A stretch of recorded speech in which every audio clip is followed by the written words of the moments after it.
very happy to see you guys here in this workshop today. I hope that we can both learn together as parents and as an educator, right?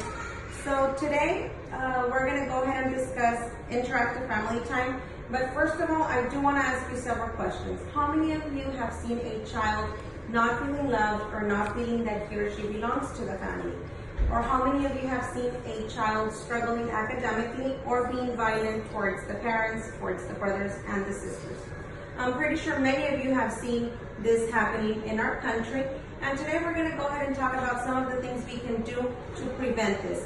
Now, the major thing would be spending interactive family time. And by doing so, we would go ahead and prevent those struggles. We would go ahead and prevent the child from not feeling loved or not feeling belonged. And we can go ahead and prevent the violence within the family. Now, you're going to go ahead and ask, okay, Mireya, what prepares you to do this, or why are you doing this workshop? Well, I'm going to go ahead and answer that for you. I do not have an academic degree to do this.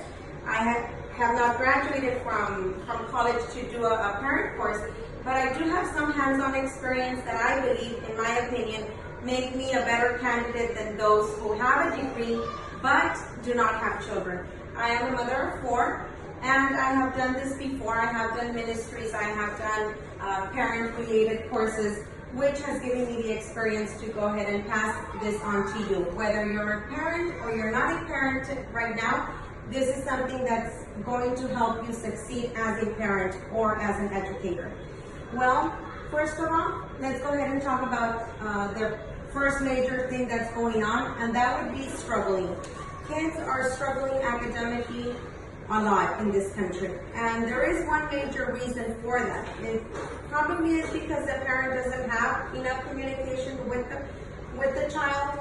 We have seen mothers and fathers that do not have any time established for communicating with the child. So family meal times, which we have here in the center, is one of those family interactive times that will give you that space to communicate with your child, that will give you that space to talk to your child, to see what's going on in school, what's going on at daycare, what's going on with his friends, or with just people that are surrounding your child. Now, in order to go ahead and prevent that struggle academically, we do need to establish a family time. Also, we have seen children being violent towards their parents. They're violent when they're at H-E-B, when they're at Walmart. We've seen kids throw themselves on the ground and then they start hitting the parents. Why is this? Because they haven't learned a structure, or they haven't learned a habit of hugging. Now, hugging here, we do see that will give you, we have 10 reasons why you should be hugging your child every day, but there's one major one that we're going to focus on, and that would be that it's going to allow your child to feel that love that you have towards him and prevent the child from being violent towards any family member. And ultimately, which I believe is the most important one, would be for parents, both mother and father or single parents, to participate in faith-based activities with their children.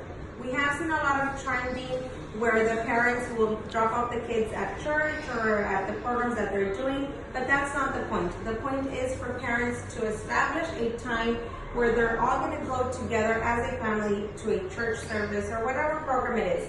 Now, why do I say it's the most important one?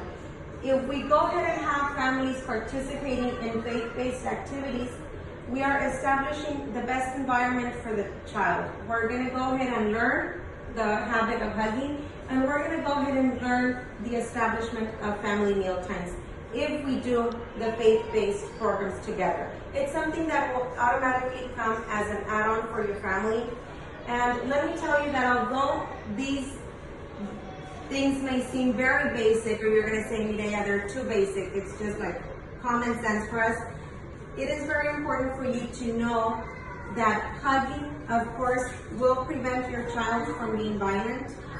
Family meal time will establish that time for you to communicate, for you to have that communication with your child in order for that child to not be struggling academically. And last but not least, we have that participating in faith-based activities together will just make everything whole, everything complete. So I do encourage all of you guys to try and put these things that we discussed today in place with your family in order to be preventive as a parent. Now, before I end this workshop today, do you guys have any questions for me? No, thank you. Everything works. Well, thank you very much for coming here today. I appreciate your time. I know you guys are educators, but I know that this workshop will benefit you guys as parents. Again, thank you very much, and I will see you in the next workshop.